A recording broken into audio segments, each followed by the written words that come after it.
Hi there, and welcome back to another episode of Let's Talk Real Estate Investing. I'm your host, Sharon Vornholt, and I'm so happy you're tuning in today.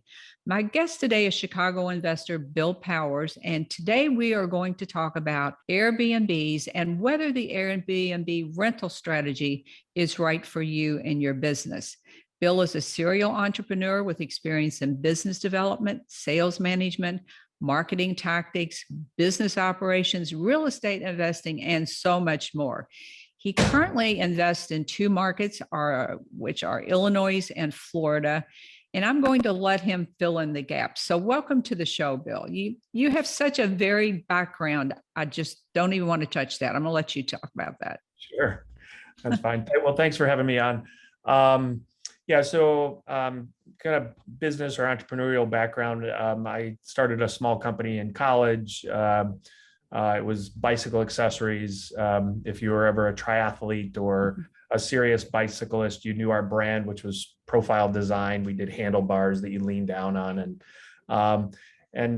so built that company up over a 12-year period, sold it around 2000, went out and did the corporate thing for a while, and then got back into the entrepreneurial arena with investing in a small manufacturing company, and then eventually getting into real estate back in 2010. We built up a small portfolio, about 150 rentals. We manage another 150 for partners that we have in other properties, multifamily and some single. In 2000, I think it was 16, maybe 17, we got into the Airbnb part of the market, and it was really by fluke how we got into it. I met a gentleman who wanted to rent one of our apartments in Libertyville, Illinois. And Libertyville is a suburb of Chicago, about 45 minutes outside of downtown Chicago. And he said, I want to rent one of your apartments and try to make it an Airbnb. And I didn't necessarily think that was a good idea. But I said, well, I'll support you in any way I can. Sure, go ahead. You put the furniture in and do your thing. And lo and behold, his first month was triple. His gross revenue was triple the rent that he was paying me. And so that's how it all started. Then we started to learn how lucrative that market could be, even in a kind of, I don't want to say it's a ho-hum town, but it's got a nice downtown to it. It's just a suburb of Chicago. It's an anywhere USA type of place. And so we've grown that to 25 units in that area. And now we're building a portfolio down in Sarasota, Florida, and we'll do the same in Cape Coral. So that is so interesting. You're the second person that has told me in a couple of weeks that they rented a place and to kind of test it out rather than buying a place. And that's a model I truthfully probably would not have thought about. But and another fellow told me he did a lease option on a house with the owner's permission, which I would have to think about that one, to do the same thing, to Airbnb it, to prove his model and to prove whether he could be successful at it. So that's very interesting.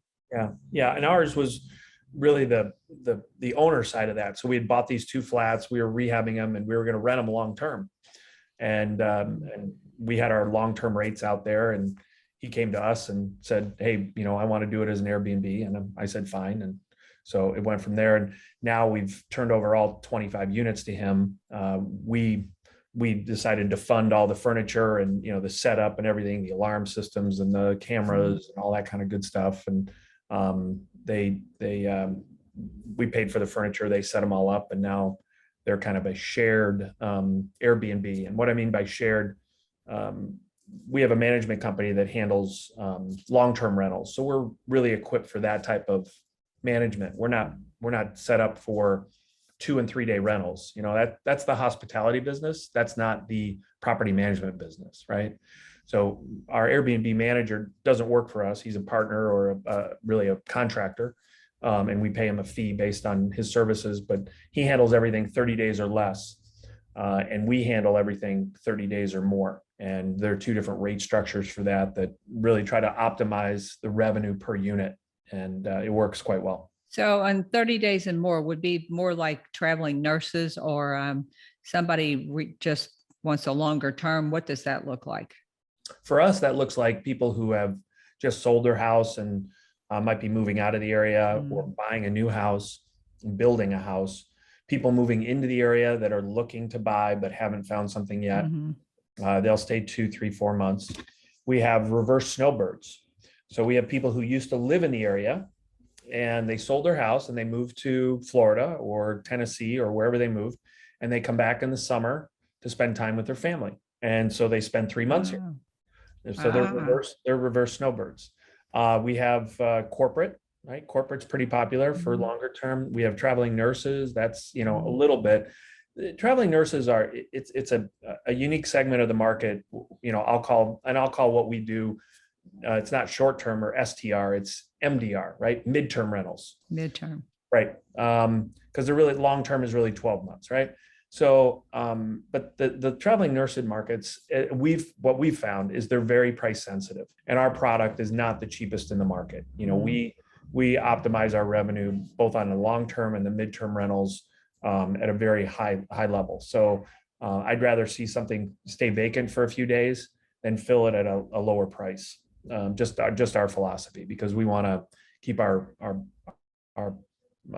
amount per night high. So that's what we do, and that's really the demographic of who's renting those in our markets. Okay, and I would imagine that the market that you are in would have a lot of influence on the people you can expect. Now, I think I mentioned before the show, I'm where we have the Kentucky Derby. And you cannot get a hotel room or Airbnb for 150 miles during Derby. We also have other events that come in, but we have a large medical population here, medical school and all that. So I know some of those people would be, they might not be your typical short-term rental. They'd be a longer short-term rental, but I would think your demographics play into that too. Yeah. We down in Sarasota, we just opened up a few units down there, and we had 3 students come in for their rotations or their interns or whatever. Yeah. And they were there for 3 months taking classes and doing their rotations or residency or whatever it was. And good. It was a solid rental. I think it was, I don't know, $4,500 or $5,000 a month for a 3-bedroom, 1 bath that we took down for about $200,000. So it was, it was a good start to renting that, and it wasn't really in season either down there. In vacation areas, you really look at seasonal rental, and you have to adjust your price structures based on optimizing that opportunity when demand is high. So you kind of tested the market a bit. You didn't go all in and say, I'm going to do 20 of these. You tested and defined your market, and talk about that process a little bit, which You've talked about a little bit, but. Yeah. So we started with 1 unit where our Airbnb manager actually rented it from us for a couple months. And then we kind of flipped the formula and said, no, let's just come up with a percentage of gross that you will be compensated, and we'll expand our portfolio. And first we started with 1 and then 2, then everything that we acquired in the market, as we acquired it and rehabbed it, we would turn it into Airbnb immediately. And then as long-term rental agreements started to lapse on the existing product we had, we turned those into Airbnbs, and took a month or so to get them furnished and everything else and get our bookings going, and then away it went. So we did dip our toe in the water a little bit, but eventually we dove in head first and said, this is the right model. This works. I think I was on a panel with somebody we both know, Andrew, right? Or at his 3-day event. And our revenue for our Airbnbs is about 40% of our revenue, but it's 20% of our portfolio on units. So it really does, long term, we're not cheap. We don't do any public housing or Section 8. We're very expensive in each of our respective markets, even though they're workforce housing markets. We still get really strong rents, and even with those strong rents, the Airbnb revenue is still a bigger chunk, much higher. It's a 2.5x of market rent for us on a consistent basis. Wow.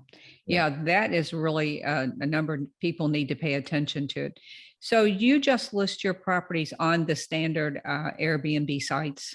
Correct. So we're on Airbnb, we're on VRBO, Mhm, which is now called Verbo, right? mhm, And then there's a few other ancillary sites that we have. We also do some marketing campaigns on Google that direct people directly to our sites. We advertise with yard signs. Yeah, I mean, just all the standard marketing.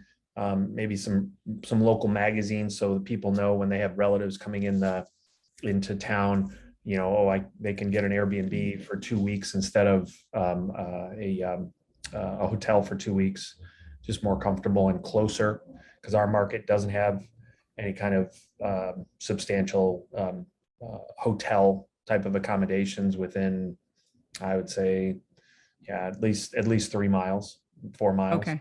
So being in our little downtown is a value that our Airbnbs provide. So So you're in a smaller city then, Bill? yeah, Oh, 20,000. oh, Yeah. 20,000. Okay. And that's interesting that that model works so well in really a small town. Yeah. Well, one of the, and everybody needs to look for these uh, areas where they think the revenue will come from initially. Ours was, we are 7 miles away from what used to be the largest naval training station in the United States. And now it's the Mhm. only naval training station in the United States. So about 800 cadets come in every week, and 13 weeks later, they graduate. And their families come in to attend those graduations pre and post COVID. During COVID was a pretty nervous time because that was about 40% of our revenue, right? These Mhm. 3 and 4 day stays over a weekend. They get their cadet to come after graduation, come join them for a couple nights. Mom can make them a home cooked meal. They can sleep in a comfortable bed around family before they go off on their first training assignment for 6+ months. So that was a big part of our revenue to start, and it really worked out well. Now, you started with single family homes, is that correct? Yes. Mm-hmm. Yep. Okay. I would imagine that when you're looking at the numbers for an Airbnb, you do a projection, a best case scenario, but wouldn't it be true to say that that property has to work even if it's not in an Airbnb situation, that the numbers have to work, the rents have to work and all of that? They do. They do. And, some of our certain markets lend themselves to certain types of rentals, right? So our workforce housing in a more blue collar town, although we're starting to experiment with Airbnb in that town because it is close to the naval base as well. It's really not designed for people to spend big dollars on Airbnb. So those are really long-term rentals, and we underwrote them that way. Our Airbnbs, when we started to do them, we underwrote those as long-term rentals as well. So what is the 12-month rent that this property can deliver? What's my cost of acquisition? What's my rehab cost? What's all in? What does financing look like? And if it works as a long-term rental, then it's a buy, right? We also use a calculation in our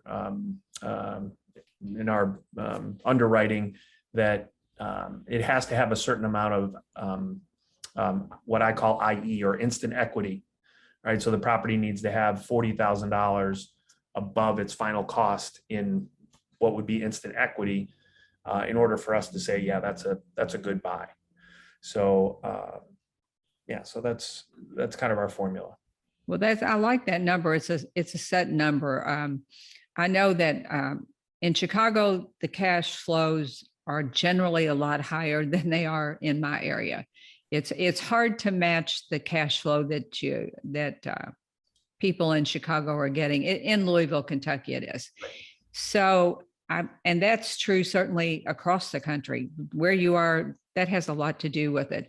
So Airbnbs would be a viable option for people to get more rent. And I would guess most markets, it would be a viable investment strategy. I believe that it is. I mean, the Airbnb does a lot of studies on, because they're the market leader in short-term rentals. They do a lot of studies on short-term rentals versus hotel rooms. And, there really is a shift in our market. People under 44 much prefer short-term rentals to hotel rooms, and for cost reasons, for comfort, for they feel at ease with it more than maybe older guests. Although that's coming about too. I mean, folks my age, they're more comfortable with it now too. So it really does work in any market where there's a hotel. So we touched a bit on where to choose a property. So I think that's people can probably figure that out for themselves. What are the attractions? What are the reasons people might come in and stay in an Airbnb as opposed to a hotel room? Right. But when it comes to your Airbnbs, I want to talk a little bit about the furnishings, about the hospitality part of the situation. Like you said, there's the building, there's the rental side of the business, but the hospitality part of it is a whole separate thing. So do you have a company? Did you start a company to do the hospitality? No. So our short-term rentals, so anything less than 30 days, is handled by a company called Vacation. I always get it confused. Vacation Plus Rentals. Vacation Rentals Plus. Yeah. Mark Dennis is the name of the president and owner of the company. And he's built out a team of VAs, virtual assistants, that manage the properties that he has. And I think he has about 100 or all over the country. He has our little group in Libertyville, Illinois, and then down in Sarasota. But then he has them all over the country, and he's just built out teams of local people to do the cleaning, or maybe a little bit of the maintenance if there's a need, to handle that piece of it. And he's really dialed into the customer experience, striving for what everybody in the industry knows is one of the most important things, and that's a 5-star review. And capitalizing on incremental income. He has a great program that somebody books and immediately they get a message, "Thanks for your booking." And another message comes out, "Oh, would you like to stay another day? We can give you a small discount." And it's amazing the number of people that take advantage of that, either on the front end or back end of the reservation. They'll add a day. Well, that might be, 9 times out of 10, that's a Wednesday or a Tuesday or a Monday, or those dead days in your calendar that really, if you can get the revenue out of those, it makes a big difference at the end of the month from a bottom line standpoint. So, but from a hospitality standpoint, his VAs, they respond very quickly. They can handle any issues that a guest has, whether it's an access issue or a quality of stay issue. He's very good at it. And that's why he's a super host on both platforms. And we wouldn't be where we are today without him. And his name was David. Mark Dennis. Oh, Mark Dennis. Yeah. That's interesting. Vacation Plus Rentals. That is so interesting, because I'm sitting here trying to wrap my brain around that whole process. So if he did not have people in Louisville, Kentucky, and I could give him enough business, I don't know what that would look like, then he would set up a team to come, and they would be local people. Yeah, so Mark's done a lot of work with other Airbnb, I'll call them super hosts, right? He's been in a lot of masterminds. He's gleaned a lot of knowledge from people who might have 200 units in California or 300 units in Texas, and how do you build teams in remote places? And so he'll just go to that group and find somebody that, hey, do you have a cleaning staff and he has a unit in Oxford, Mississippi. Well, high demand in the football season, right? $800 a night, pretty typical, right near the stadium, a nice little 2-bedroom, whatever other athletic events, moms and dads weekends for fraternities, sororities. It does quite well. He's got 1 unit in that market, but he's able to service it because his business is remote. He actually used to live up here in Illinois, and he said, I don't need to be here. So he moved to Marco Island, Florida. Oh, wow. And he's he's happy with his wife and his 9-year-old. He's like, yeah, this is perfect, right? So so yeah, units in, where does he have them? He's got some in the Smoky Mountains. I know Oxford, down in Marco, Naples, Mhm. Sarasota, Denver, Austin. So, it can be done if you know how to organize things and systemize them and have a team that can handle that piece of it. That's amazing because I know everybody wants that superhost rating. Yeah. You want that, and also know that you live or die by your cleaning standards. A couple of bad reviews on cleaning and you're toast. Yeah. Yeah. No, absolutely. And so you have to make sure that those standards are set high. And we're lucky we've got good cleaning staff on all of our, for our locations, good cleaning staff and good maintenance. And maintenance for us, we've got 300 units in the area, so we can just assign one of our maintenance guys to go take care of that. So he didn't have to build out that piece of the puzzle. But cleaning is important, really is. What type of a percentage can people expect to pay, or a dollar amount, just a ballpark for, let's say, your cleaning service? What should they expect? We pay anywhere depending on the size of the unit. I think it's about 80 to 150 bucks for a cleaning. All the bed linens and towels and dishes and dusting and making it like new again, right? After a guest. Sometimes when we have a longer term guest, it's a little bit more because it's a more in-depth process.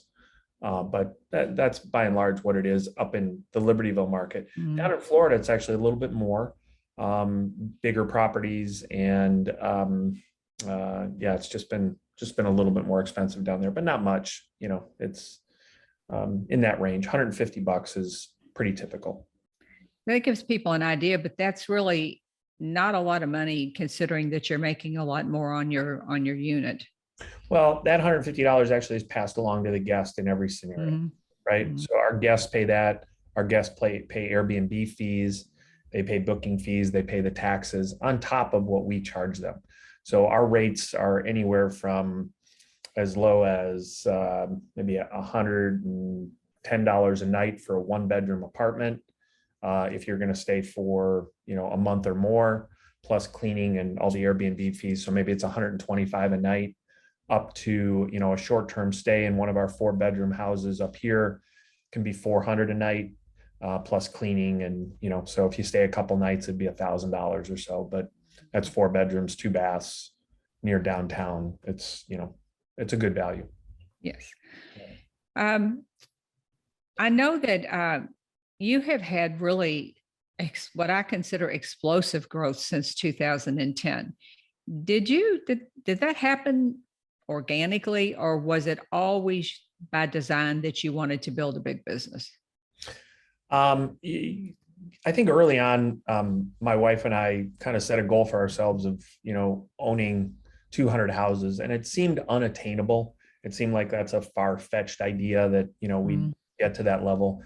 And initially we got to that level by doing it for ourselves, and we did it for family and friends. So we built some portfolios for some family and friends. They were long-term rentals before we got into the Airbnb thing. And it worked out well for everybody because in addition to the cash flow gains, there was appreciation, which we never banked on. I don't believe in banking on appreciation in real estate. It can happen and it can be the biggest factor of your returns, but look at cash flow and that'll keep you safe in the long term. That's my motto. But no, we didn't expect to grow as fast as we did, but it just happened. Yeah, just one house at a time, right? And finding the right financing and leasing them to good tenants that stayed long term. I think one of our secrets to success is we don't have a lot of turnover because our leases are 3 years long. Yeah, so, I love that. Yeah, so it really makes for a stable income for a long period of time. And turnover is it can be very costly if something's left empty, right? So yeah. Well, that's a good benchmark, 3 years or more. I know people hate 1-year leases for sure. It's just too costly. Yeah. Now, when you are are investing in Florida, when you're doing Airbnbs, are you buying existing properties? Or are you doing ground up build to rents? So we started with property that we bought for rental or bought for rehab, right? So it's existing property, fixed it up, and then started to Airbnb it. Now we're going into the build from the ground up, and then we'll Airbnb. And we're doing that down in Cape Coral, where we built our existing base of properties that were distressed, fix up, and then rent was in Sarasota. Okay. Okay. It's interesting that how everyone's model and their strategies change and evolve over time. Yeah, it's, we look at the cost of acquisition now, and it's just so expensive. And Yeah. the downside in Florida to buying an older home is the insurance costs are going to be higher long term, because a lot of the older homes don't meet the insurance company standards for the most favorable rates. They don't have hurricane ties to their roofs.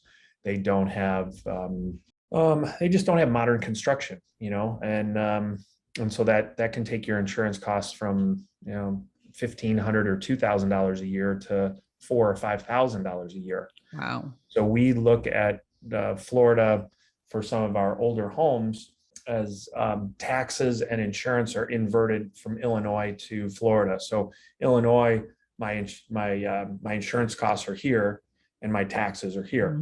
In Florida, it's the other way around. My taxes are down here, right? And my insurance costs are up here. So if you can get both of those so that they're lower, and a new home can provide that for you, and make sure it's not in a flood zone, and a certain distance from the ocean is helpful as well, then it can bring both of those costs down, and long term your cash flow is very, very good.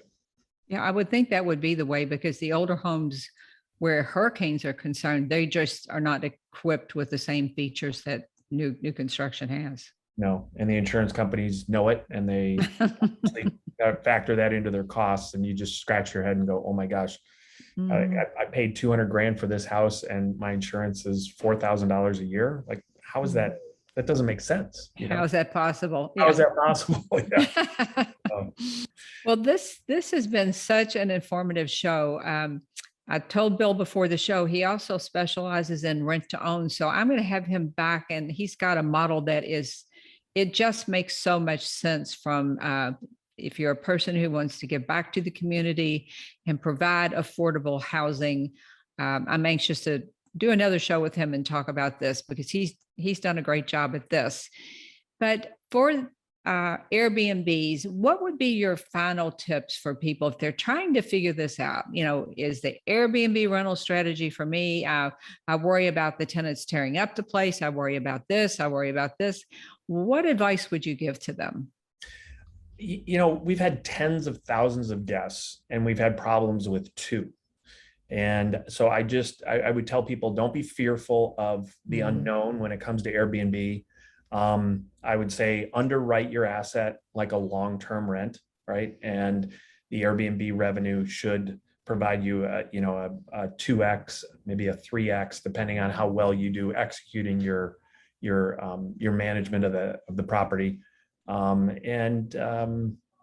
mean, it's not as challenging as people think. And if you're thinking about the concept, and you're also thinking about investing in your own home for vacation and everything else, I tell people that it's, we have a home that we use a little bit in Florida, but we also Airbnb it. And I tell people it's the timeshare that pays you, right? Because you're making money on it, but at the same time you can use it a couple weeks a year and still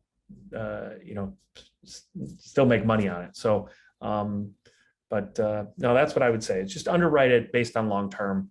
Furnish it nicely. You should be, depending on the size of your home, you're going to spend $5,000 or $10,000 to set up the furniture and the TVs and the kitchenware, and make it a nice homey feel, something that you'd want to live in, and whether it's a long-term rental or Airbnb, just always envision yourself using that product.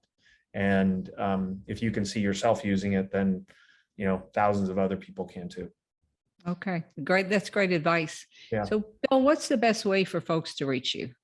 Our website, we have a lot of information about our company. It's rtoproperty.com. My email, bill@rtoproperty.com. If you have any questions and just want to, as a real estate community, want to reach out and ask for some help, I'm always willing to do that. I have an education bent to me that, I like to give back to people. If I was in their shoes early on, and I had somebody I could ask questions of, now that I know a little bit about this, I'm happy to share. So. Well, that's great. You certainly shared a ton of information today. And folks, be sure to stop by Bill's website where you can learn more about him, his company, and all the different things that he does at rtoproperty.com. Thanks again, Bill. And thanks to all the listeners that come out and listen to the show week after week. And if you like this show, and I know you did, please share it and leave us a review on iTunes. And I will see you all same time, same place next week. Bye for now.